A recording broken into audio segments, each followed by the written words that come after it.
I'm Brent Leary. That scared me. I'm Paul Greenberg. We are the CRM Playaz, and we are actually in our own little worlds this time for the first time in 3 weeks, I think. 3 weeks. Well, you'll have to speak for yourself. I live in my own little world, even when I'm away. Yeah, that's true. Yeah, look, think about it this way. Engage with Paul and Kenny says live from New York. And as you well know, we are nowhere near New York, right? It says live from New York, really? Yeah, oh yeah. A whole history of it. It's live from New York, but that's what's going on in my head the whole time. Okay. Well, you're live from New York in your head. Exactly. That's what I'm saying. I'm always in my own little world. Well, I'm glad to be in my own little world, but I'm live from Stockbridge, Georgia. And it's like perfect weather-wise. And look who's back. Oh my. Wow. What the Thank hell is all God, that? man. Okay, let's It's see. the moment is Finn. And This is he's even giving us who said it. Anthony Gaudi. That should be Gaudi he's Spain, but that's not a Spanish well, wait a minute. language. Was Kurt Gaudi Spanish? No, Gaudi's the guy who does that, has done that incredible cathedral that's still not finished after, I don't know, 100 years. Well, why doesn't he finish it? Well, because he's dead, but Oh. right, but it's been going on. I actually saw the cathedral when Yvonne and I were in Spain, and it's just incredible, but that is definitely not Spanish. That is, I'm guessing it's something like Indonesian or Malaysian or something, although the NG Espiritu throws me off a little, but the rest of it looks more in the, I'm guessing, Indonesian here. All right, well, I'm just going to stick with Kurt Gaudi, and I heard him call a number of games, so I don't know what So that we'll say is. this is football. This is the language is football. It's not Pig Latin. Or baseball, or the Olympics, or I mean, it's Gaudi, man. All right. So what was your answer? I'm saying, I want to say Indonesian or some dialect of Indonesia because there's like a lot of it. Maybe Filipino or something. You should have gone with that one. Oh, look at that. Glory is the light. Light gives joy, and joy is happiness of this. Wow, we got really deep. That's right. Wow. Finn, you do know this is CRM Playaz. We're really not a deep show. Right. This is not actually the show representing the Archdiocese of Chicago. Or any diocese of any city of any or any religion, so that we can be ecumenical about it all. Yeah. That. And by the way, the Filipino is actually Tagalog. That's the language. Tagalog. Really? Yeah, that's what they call it. Tagal. Like tag along or something, but kind of. But Tagalog. Anyway, we are the CRM Playaz, and guess what? We've been bringing the AZ since 2009. Someday I'll understand that. I just like saying it at this point. I don't know what it really means. Listen, you got an amen on that. All right, all right, there you go. Woo. Maybe we are getting deeper here. I don't know. Look, I know we have been bringing the AZ since 2009. I just don't know what it is. I know. We're gonna have to find out sometime, but I just like saying it. You know what? I'm gonna have to cut that up and make that a little clip. Just or bringing the AZ. We can have merch that says "Bringing the AZ." I don't know. T-shirt. Bringing the AZ. I'm bringing the AZ. I don't know. I don't think I want to be walking around in public with a shirt that says "Bringing the AZ." Oh, not us. Other people will buy it and walk around with it. That's the idea. It'll sound cool. Okay. It'll sound like they've got something going that nobody else does until 1 million people buy the T-shirt. Okay. Well, we whether we wear the shirt or not, or you wear the shirt or not, we have been bringing the AZ since 2009, and January of next year, 15 years of the CRM Playaz. Oh man. Seems like we ought to do something about that. I don't know. I think we maybe should. Hey, what about Yeah. Hey, what about we bring the ass? No. we bring the ass to Atlanta? Well, I know one thing. We're gonna have a really fun and good show today, but I do like to point out this is not a webinar, folks. This is not a session. This is a show. We like to call it a show, right? And yes, we are live streaming, but we are broadcasting. Ooh. We are not. What everyone always says? It's not a podcast. No, either. not a podcast. No. We're not a podcast. Everyone, even our guests, sometimes, a lot of times, go, "What time do I have to be on your podcast?" And my answer to them is always, "Never," because we don't have one. No, but the thing that irritates me, and I know people mean well, it's just hard to break out of the usual business stuff. Lingo. Webinar, yeah, like it's a webinar or a session. No, we're a show. Damn it, That's right. This is a part of a show. I'll show you why we're not a webinar and not a show. We do like promos for other stuff, like we have an upcoming Whispered Insights. Now look at these two dudes here. Oof. I mean, I actually went on a trip to Colombia with these two. And it was like I was walking around with royalty or something. They were calling it like Don Hoyos and Don Esteban or Don Coast. I was like, "What? I can't be Don Leary," although I knew Noah Don Leary, but he's your cousin. Right. But Whispered Insights. Esteban Kolsky is bringing on one of our favorites, Jesus Hoyos, and they're going to be talking about governance of data and AI initiatives. Although I will say, in only the people in our universe is that even vaguely interesting. Right.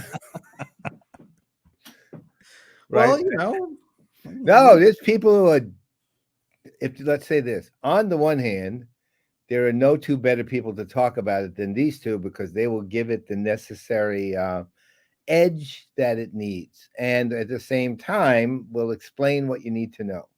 On the other hand, I could literally go out my door, walk down the street and say, "Hey, governance of data and AI initiatives show coming up on Tuesday." And they'll go, "What?" And then I'll go, "Free as." And they'll go, "What?" And then I'll go, "How about free soda then?" And they'll go, "What's soda?" "Okay, free pop." And then they'll finally watch it. Yeah, I don't think I'd even watch it after that if I didn't know what it was. But anyway, this is going to be good fun. And I don't know what language they'll be doing this in. Maybe it'll be bilingual, a little English, a little Spanish. Who knows? It'll be interesting. But both of them carry a lot of weight, not only in LATAM, but here too. Well, they lost a little too, but they're you're going to enjoy the conversation. Just check it out. Now, next week, I don't even know if we're actually going to be able to do a show next week, because you're going to be in New York, right? No, not till Friday. So I'll be okay for next week. Well, but I will be.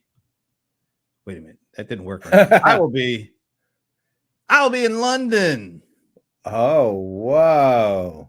And it just so happens I will be in London for Sugar CRM's Connected conference. I guess that's called Connected. Isn't it? But I thought it was an analyst summit. Well, there's an analyst part and a user conference. It's like an analyst, I think, is on the 4th, and then the users on the 5th. And since I'm there, hanging out Big Ben and Westminster Abbey and all that kind of stuff, I thought maybe I'll do a few good minutes. And we're still kind of working out the details there, but I'm hopeful to be able to spend a few good minutes while they're in London at Sugar with the CEO, Craig Charlton, and Rich Green, who's the Chief Technology Officer. And I still love this guy's Twitter, or is it now called an X name? I don't like X name. I like Twitter name. Sugar Clint Oram, co-founder of Sugar. I still love saying Sugar Clint for whatever reason. Also, one of the best people I know in this whole industry is that man. Yeah, I'm still kind of getting used to him without the beard, because he had the beard for so long. I saw him when I met him originally in 2004. He wasn't old enough to have a beard. I feel like he left the bearded brotherhood for I don't know why, but and maybe that's why I look like I'm yelling or something or mad. You know, I always had that picture where I'm always looking like I'm mad at somebody. Yeah, yeah. Guess I need to get a new picture because I'm not really all that mad. You know, No, that's not your MO. no, not that. So anyway, so stay tuned. You know, it is a little like 5 hours ahead over there, so I don't know exactly if we're going to be able to do something live that makes sense to the audience back here. But yeah, we'll see. Maybe. Well, in other words, that's Thursday, so that will be the substitute for CRM Playaz next week. Oh, is that how that works? Okay. That's how I'm working it. Okay. That way I don't have to do anything. All right. And you did have a interesting day yesterday. You want to talk a little summary of the shows that you did? So monthly I do 2 shows same day. Actually, it was a mistake. I was supposed to do on 2 different days, but I ended up remembering wrongly. So I did Talking Headless, which is, of course, my hardcore industry analyst show. And the subjects at hand were Salesforce and things, of course, I really like and dislike. And I basically went through Salesforce, what they have to do in the coming months to, in part, to evolve, grow, have continued impact, and also to regain trust from some of the blowback they had in the beginning of this year. And I went through it in a fair amount of detail with some suggestions, some of them not the normal suggestions you would think.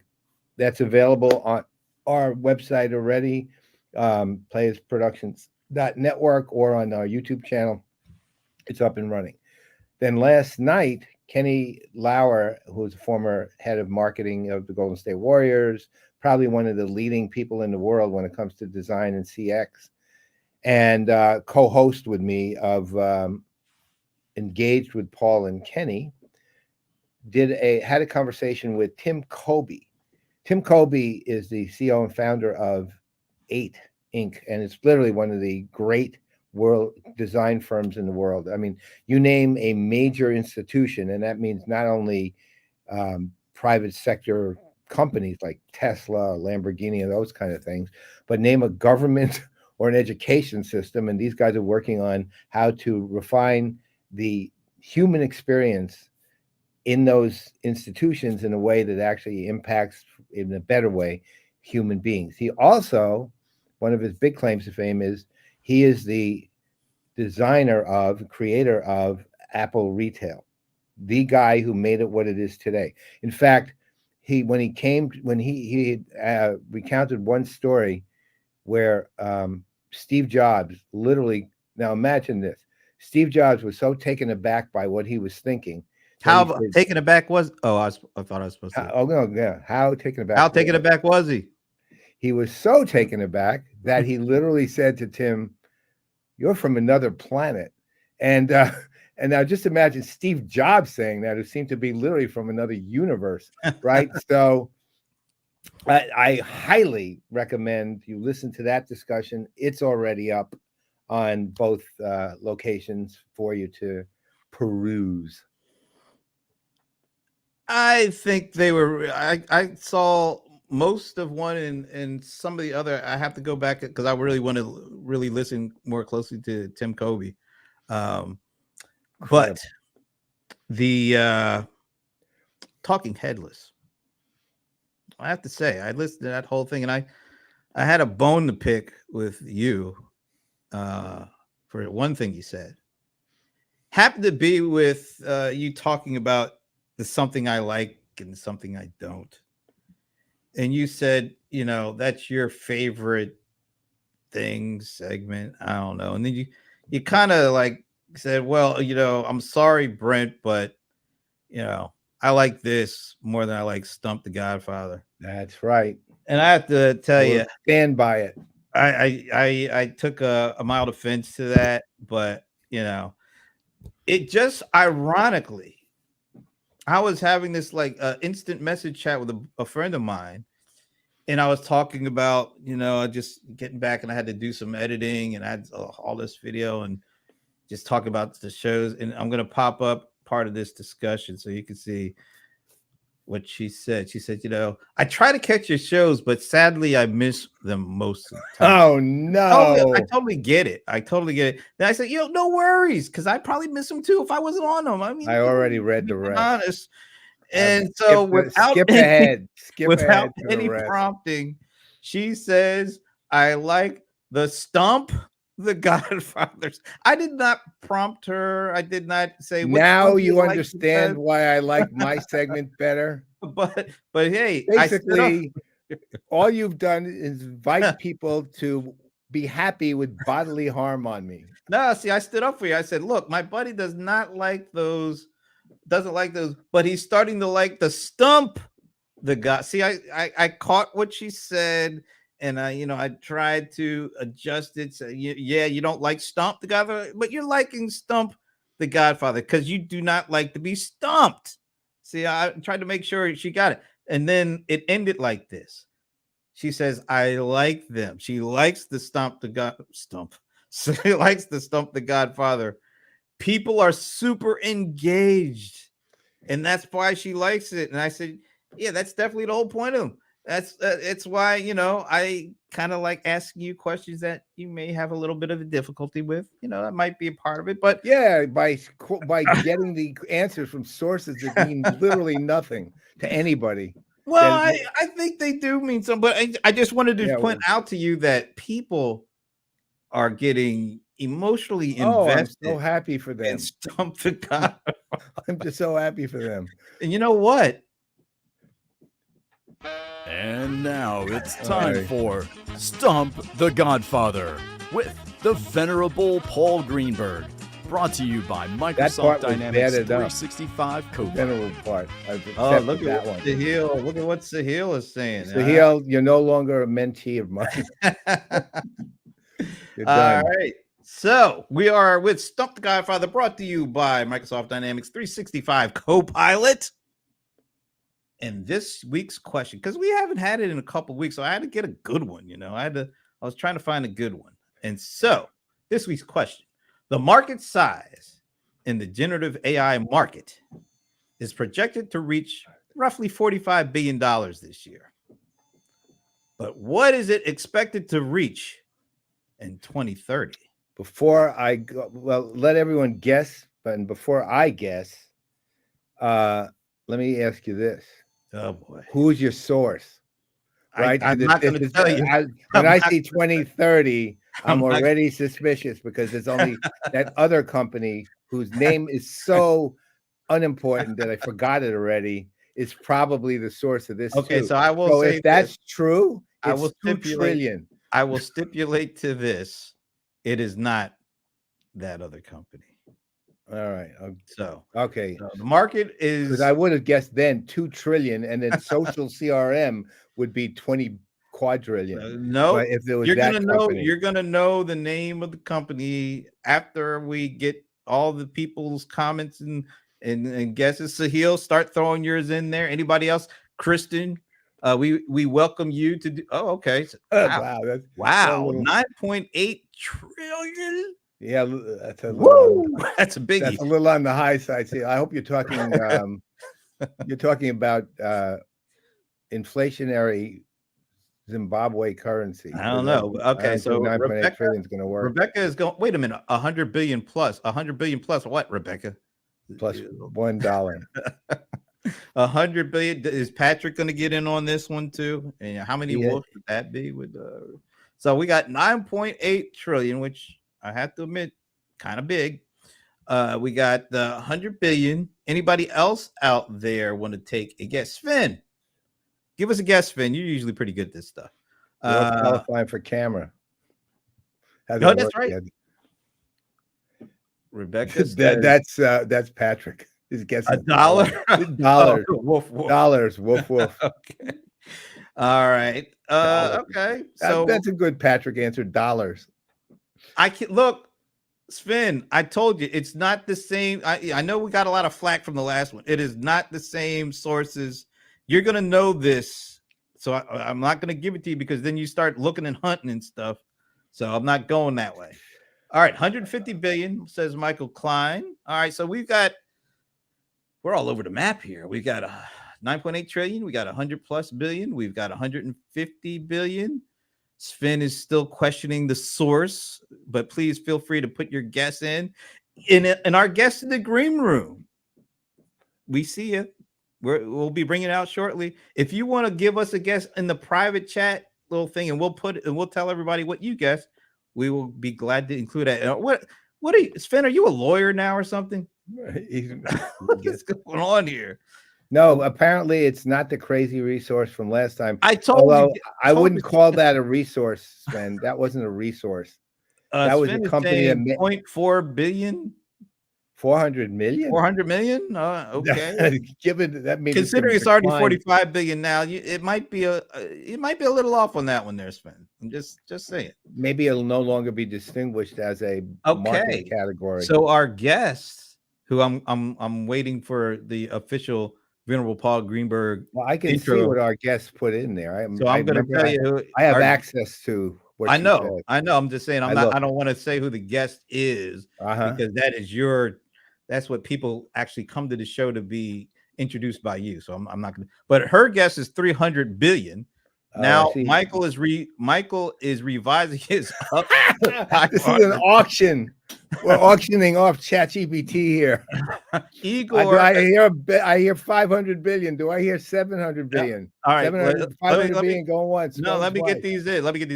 And I don't know if I'm saying your name right. Igor. I'm just going to say Igor. 130 billion, and Leroy is saying 200 billion plus. All right, Sven, are you going to stick to this 0.4? You got to get it in now because we're going to reveal it so we can move on to our guest. So Sven, I'm giving you like 5 seconds to put in a real guess, or else we're sticking with the 0.4. Just like the Major League Baseball salary. Well, maybe Shohei would have gotten that if he hadn't gotten hurt. Shohei gets 500 billion. All right, so Sven, you're going to be stuck at 0.4 billion, so you're pretty much out of the running. All right, the Venerable Paul Greenberg, your guess for this is 192 billion. 192 billion. I'm sure it'll be more than that, but I'll leave it at that. So we got 9.8 trillion. We've got 100 billion. We've got 150 billion. We have 130 billion. The 150 though was changed to 500. Oh, now he's 500 billion. Right, 500 billion. Sven is still sitting at now he's at 123 billion. Kristen is at 150 billion. And Sahil is saying it should be in trillion. All right. Well, we're gonna find out right now. All right, lots of guesses, and you put in what 192? Yeah, I'll tell you what, I'll add 10 billion to that. 202. 202. What the hell? All right. All guesses are I'm shorting the market right now. All guesses are locked in. The market. The answer to the question of how big will the generative AI market be in 2030 is $207 billion. Not too far off. 5 billion. Me and are you the closest? Yeah, it depends on how you count. Leroy's 200 billion plus. Well, you know what? Oh yeah. See, when you put 200 billion plus, that kind of, yeah. Other than that, I'm the closest. Kristen, it is a lot of spot. I don't think. See, you said 192 originally, and then I changed it to 202 before the final bid was in. but you've been pretty hard on folks that tried to do that in the past. No, I don't. Not before you lock it down. It's only after you lock it down. Okay. And then people try to change it afterwards. They can't do that. Well, all right. So you're just 3 off, right? 5. You had 202. All right, and you didn't go over. All right. So you're the winner on this one. And I got this from Statista. Yeah.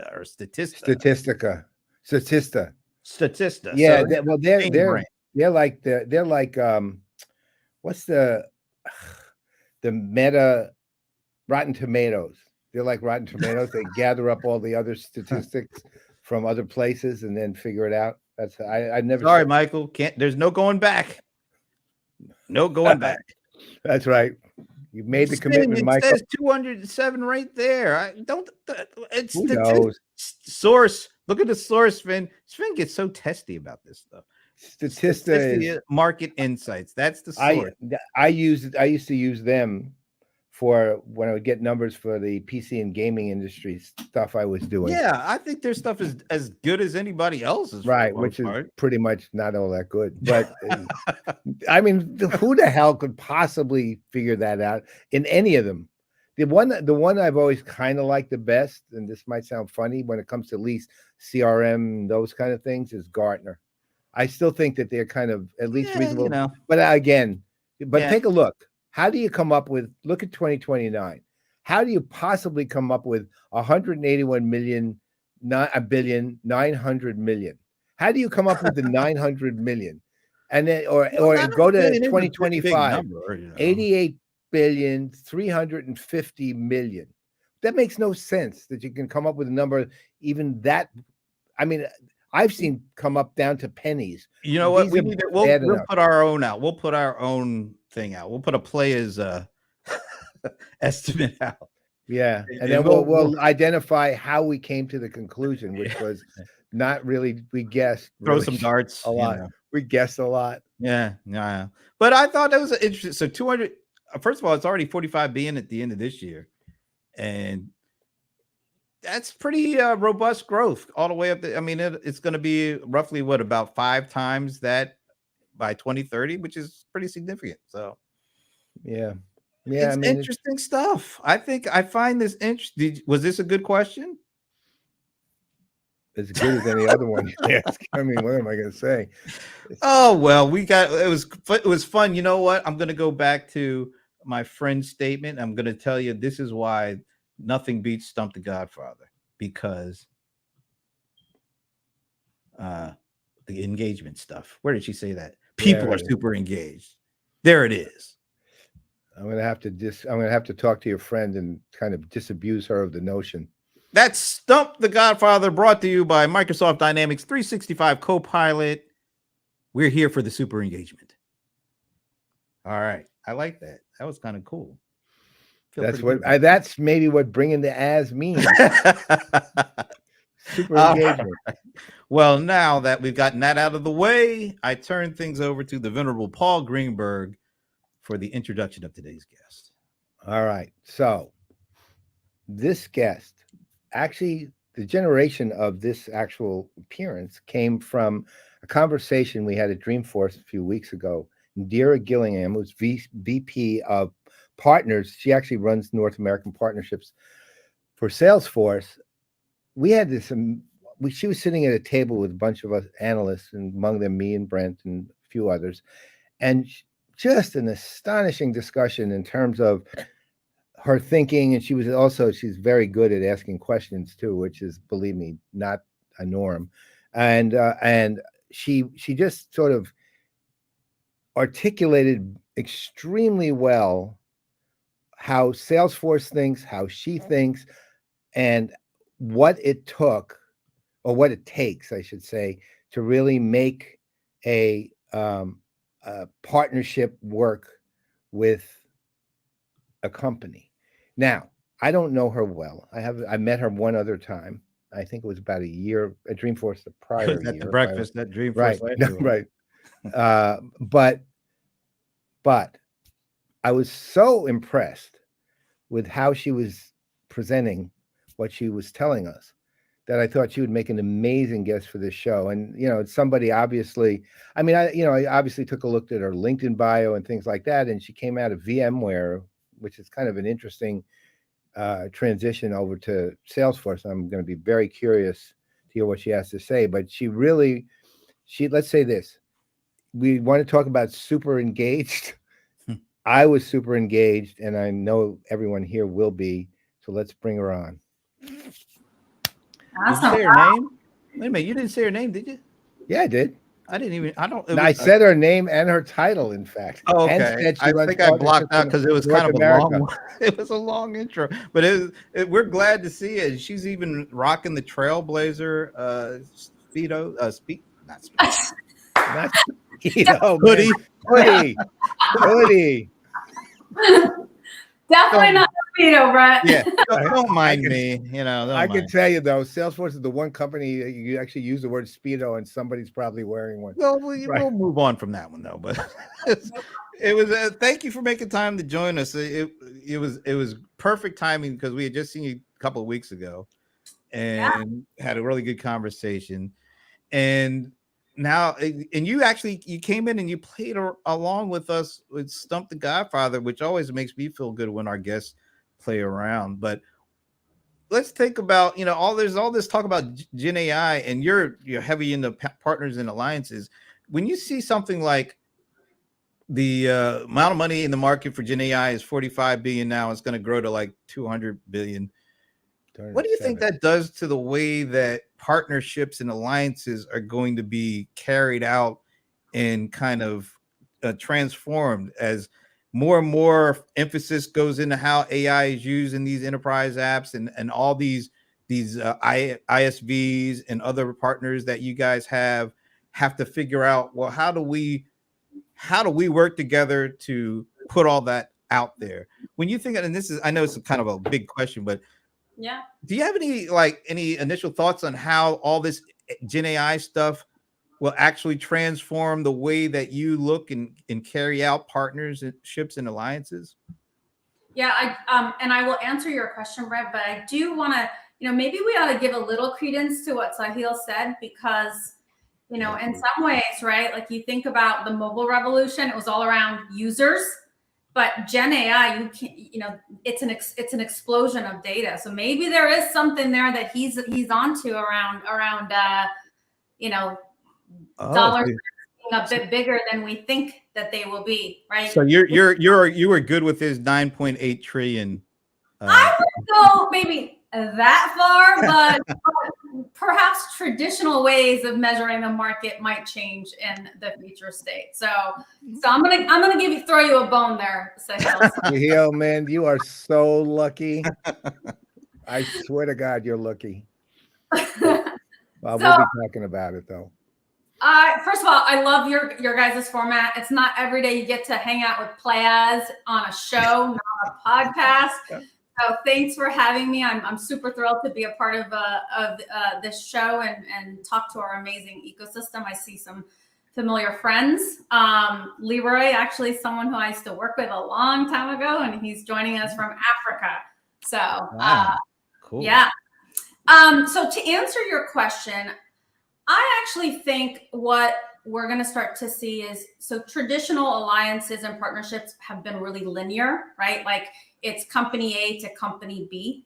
And I really think this new world of AI is going to create ecosystem of ecosystems. So this is where you take, partnership A, B, and C, and you make something greater than the sum of its parts. That's what I think we're going to start to see.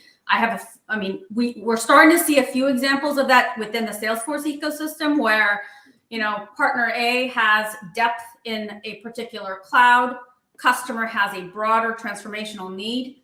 They're partnering with another partner in the Salesforce ecosystem and coming together to go and deliver jointly to the customer. So I think it's going to become a network effect.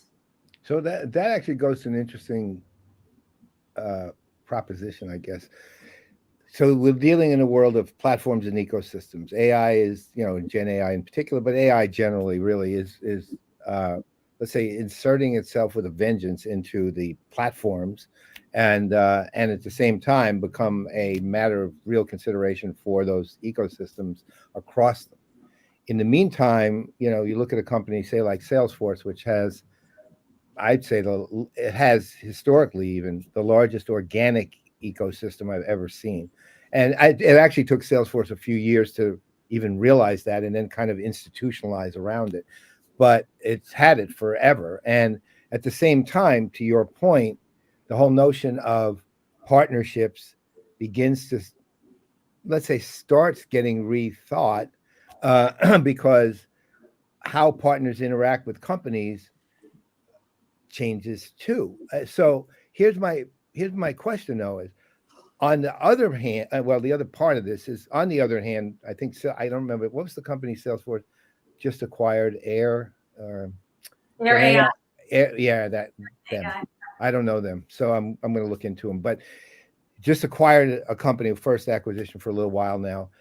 So here's the sort of two-part question. Question one is, how does Salesforce, basically how do you rethink partnerships? But how do you also say, okay, well, you're looking, let's say, at a partner in some new way, and I'm curious as to what you think the new way might be. But then you think, okay, well, maybe this is a better acquisition target than it is a partner. And how does that process even work where you make that recommendation? Because you're in, to me, what's historically been, and even more so now, a mission critical position. And so your thinking on this is really kind of critical to how these things evolve. So that's a lot to answer, but it was a long question too. All right. Well, let's maybe break it down, and I'll revert to you as well. So, I always say every customer is a partner and every partner is a customer. And I truly think that is what is the differentiator about the Salesforce ecosystem as we think to the future. In terms of like how we partner differently, I don't know. I mean, I think there's lots of great answers you can give, but at the end of the day, this is about people and it's about companies. And so I think the formulas, we may call it different things, right? And take different approaches, but I think the formulas for success tend to be, the same, right? Your growth strategy and how you take market is sort of consistent. How you approach it might be a little different. So I think that's the same for Salesforce, but you guys were talking about, Steve Jobs just a little while ago while I was in the green room. And I love this approach that Steve Jobs had, actually, that I came across once when I was really trying to articulate, like, why do I love being an alliance professional or a go-to-market professional? And so Steve sort of talks about, there's organic innovation, right? Like it's your product and how you evolve it. There's the inorganic innovation. So, through acquisition. But really, the secret sauce is go-to-market innovation. And that is real. I mean, and Apple stores are a great example of, you made the consumer see the art of the possible in the product. And so I really I think that how we go to market with our partner, either as a customer or as a partner, is really the differentiator for the Salesforce ecosystem. So I don't know if that answered your question entirely, but maybe I'll give that as fodder to keep the dialogue going. Nice. Okay. So given that, you're making a determination. You look at your entire ecosystem, your customer ecosystem here, and you say, okay, well, we have this. Salesforce has this already natively. We don't have to worry about that. We have these gaps, and we also there are these companies out there that probably do a better job than we do at this, and those are your potential partners and or acquisitions. On the other hand, I'm sure once in a while you run across somebody you think has enormous potential, but it's kind of, and I mean this word in terms of age of company and experience of company, immature, right? As a company. So what are your criteria, and what would be an example of a company that you took a chance on? Because you didn't really know, obviously, you're going to make a major strategic alliance with a company. That company is probably as big as you, if not even bigger, right? And pretty much what you're getting. But a company you kind of knew there was something going there, but you didn't quite know what you were getting or where it would go. And who is it? How did you determine that? Okay. So first of all, what I'm responsible for is our consulting ecosystem, right? So we've got, when you think about partnerships, you can have super strategic partnerships like what we announced with Ford, right? Kind of building a new business model. We've got our consulting partnerships. We've got our ISV partnerships. We've got resell, which is, another type of partnership. So I am responsible for consulting partners. And what I'll say to you is, there's the company name and then there's the people you work with. And we are this is CRM, right? From a technology standpoint, but I truly believe at the end of the day, it's the people you're betting on. It's the people you work with that you're betting on. And so There is a consulting partner. 2 years ago, I met with the CEO. They had just gotten acquired by a larger firm, met with the CEO and their team, just to listen to their story, right? They had a large presence in Latin America, emerging in EMEA, and really wanted to establish their footprint in AMER. And so I took the meeting. I always take partner meetings. I love talking to partners. We have the best ecosystem on the planet. Makes my job really, really easy. And so I took the meeting, and after listening to their story for about 45 minutes, I just asked them, like, hey, listen, if I bet on you, are you guys in? They're like, we're 100% in. And so got the meetings with Jim Steele, who at the time was running our strategic, a strategic portfolio, started to get alignment across a number of our different executives. And now you hear their names in halls that you had not heard them before. So for me personally, it's super rewarding. And that is me doing my job and nothing more than that. So, back when the cloud was kind of new, and, before that, everything was based on premise, and a lot of the, consulting partners were, technology and helping with, the physical integration and all that kind of stuff, and maintaining applications and stuff like that. Then the cloud hit, and all that kind of stuff moved up to the cloud, and the relationship with companies like yours, vendors, and their, consulting partners, it had to change, because a lot of the services that they handled were now being handled in the cloud. And so they had to figure out a way to service these customers, and they did. Now you fast forward to what's going on now with all the AI stuff, and that's causing a lot of transition and transformation, not just for your customers, but also for the relationship you have with your consulting partners, and the consulting partners have with your customers. So what are some of the biggest changes, but also what are the things that your partners are maybe struggling with in terms of transforming, so that they're better prepared to, build the kind of relationships and work on the kind of projects that this new kind of AI first era is kind of putting out there for us? Yeah, I think generally speaking, right, consuming innovation is really hard as a customer, and then you kind of look at partners who have, so for our partners who are, I call them born into Salesforce, right? They do Salesforce all day, every day, 24/7. It's a lot easier because they focus so much on every single thing that we release.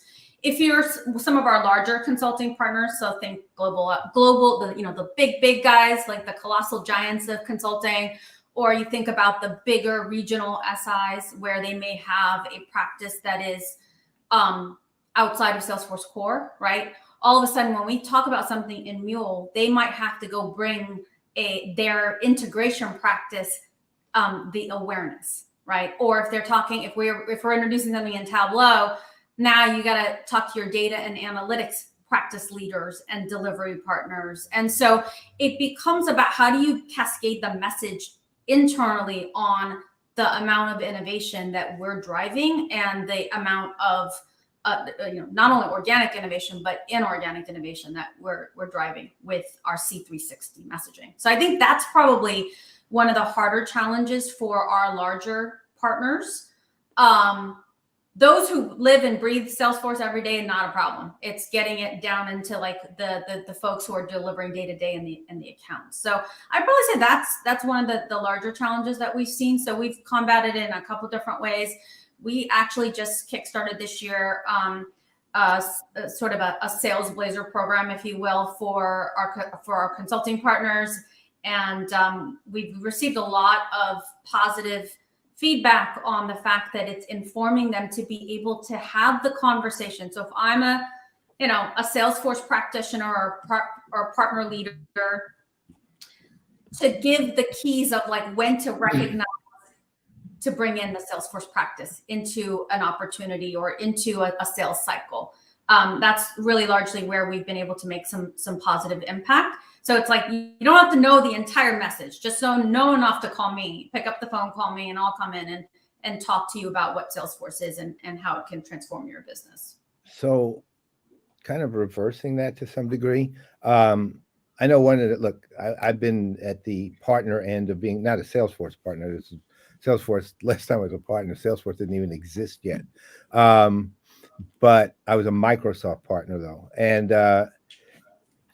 one of the things I've always found kind of tough especially when it comes to your specific area and consulting partners, is when you go to market and opportunities come, which let's say are not something for a professional services organization of the vendor to do, but you want to give one of your partners the opportunity, you are more than likely, especially a company of Salesforce's size and scope, I'll have 7, 8, 10 partners who could actually do the work.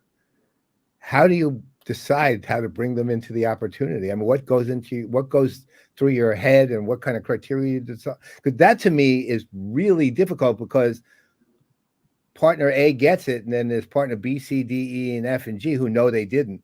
And then they're not all that happy that they didn't. So how do you think about it? And second, how do you deal with that too? Yeah.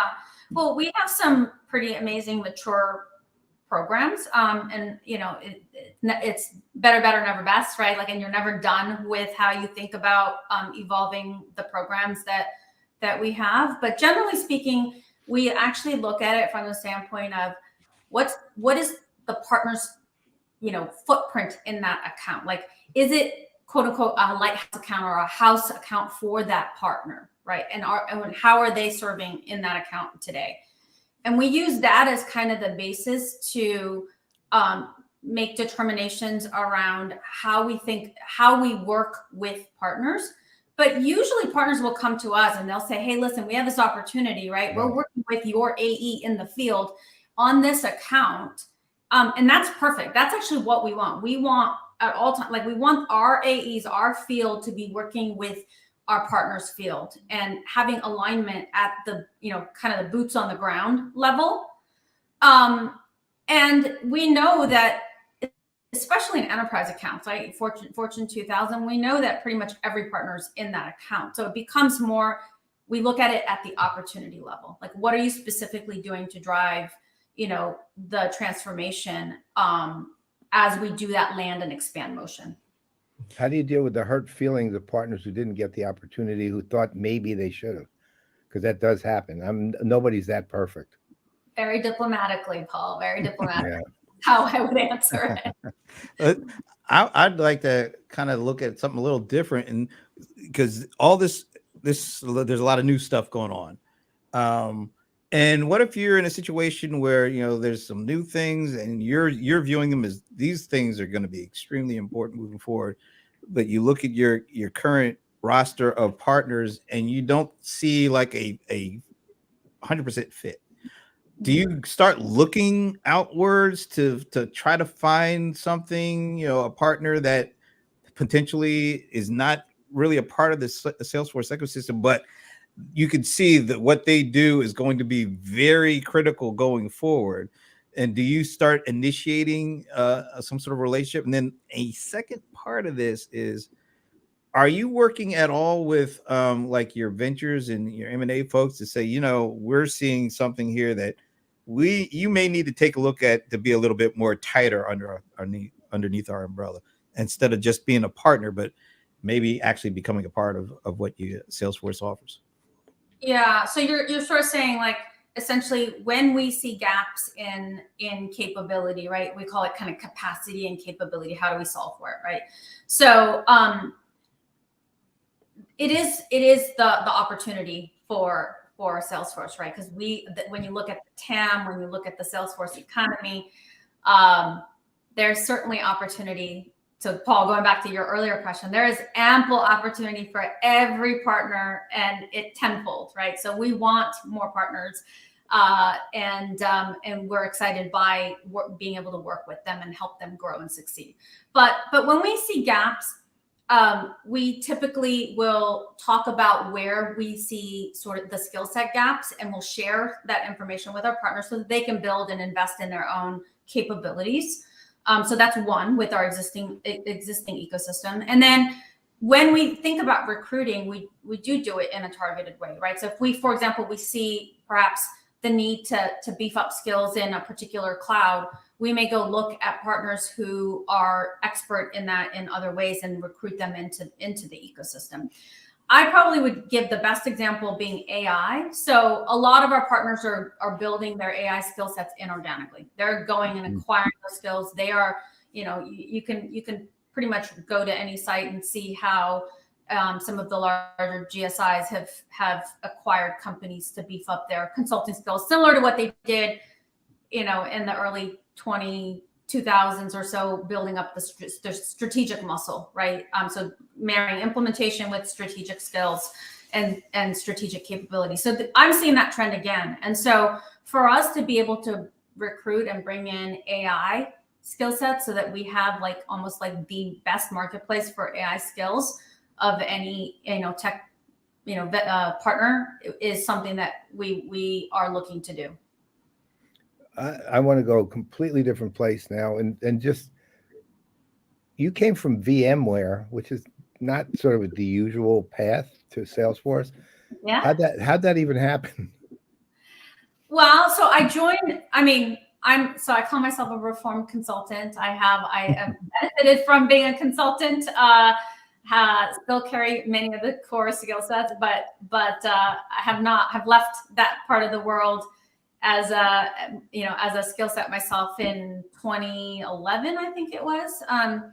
So I went to VMware largely because I wanted to beef up my own skill sets when it comes to the infrastructure layer of the tech stack. So I'd worked in pretty much, every layer of the stack but infrastructure. And the hybrid cloud, multi-cloud story was really important to understand, and I wanted to be embedded in that. So and then the second thing is I really wanted to work for a company that had values and culture. And Pat Gelsinger, who was the CEO at the time, amazing CEO. He lived and breathed the values of what he espoused and wanted the entire company to follow day in and day out. So went there for that reason. I sort of stumbled into alliances, to be honest with you. And this whole cloud native application development and Kubernetes was something that I geeked out on for a little while. And then just sort of happened to find a role at Salesforce. So it was not a planned thing. I'm probably newer to this ecosystem than you all are. I think you've been there, from the beginning. Paul the Godfather, one of my favorite movies, by the way. So we can go into that as well. But I went there to beef up my own knowledge, and then came to Salesforce. So I sort of can look at the full stack end to end. I've driven digital transformation. I always like to joke I've worn the war wounds of what it's like to drive transformation and actually go from and modernize platforms. I've done that. And it is extremely challenging, but extremely rewarding. So I share a card with all the CIOs out there that are trying to do that as well. Since you brought up culture, what role does culture play when you're looking at building alliances and partnerships? I know traditionally I think of somebody who works with consult, because I did my 2.5 year stint at PricewaterhouseCoopers doing a lot of that stuff a long time ago. But it never felt like, I worked on all these different projects, but I never felt like I was, embedded in any of the corporate cultures of the companies that I was working with. Yeah. But I'm just curious, how does that fit? Do you, like, if you see a partner that has the perfect technology footprint and expertise for something, but man, it's hard to work with them for whatever reason because their culture is something that is just hard to get with. How do you deal with that? How does that play a role in the way that your partnership develops? Yeah, I think every case study on forming alliances starts with number one success criteria is culture. You have to have cultural fit to actually build an alliance of any sort, right? It's kind of like marriage. You have to have shared values. And that's actually something that I mean, I'll tell you, like, I've only been in this ecosystem for 3.5 years. And it is, you guys know this. I mean, it is unlike anything I have ever seen. Yeah. Our ecosystem breeds Salesforce culture because it's actually their culture as well. And, you know, some of the things that I would say I'm really proud of, and I don't know if you guys know this, so a little bit of maybe awareness for you all and for those on the call. You know, we are baking diversity and you know, inclusion and equity into our ecosystem. And so we have a program called Impact Accelerator. And so this is around supporting URM partners. It's supporting, you know, women owners and providing that advice and coaching to really help them succeed and you know, grow their business is something that we're super proud of. We published Impact Report, which is the first edition, I think last year. Yeah, the V2 Mom. We do the V2 Mom together, shared V2 Moms with our partners. And our partners do the one, you know, as part of that 111, they give back. We are so proud of the fact that we have over, I think 30% of our ecosystem has some kind of a 1% pledge back, in addition to all the other giving that they do for their company, right? And so, so I would just say, yeah, shared values is the foundation by which we form the partnership.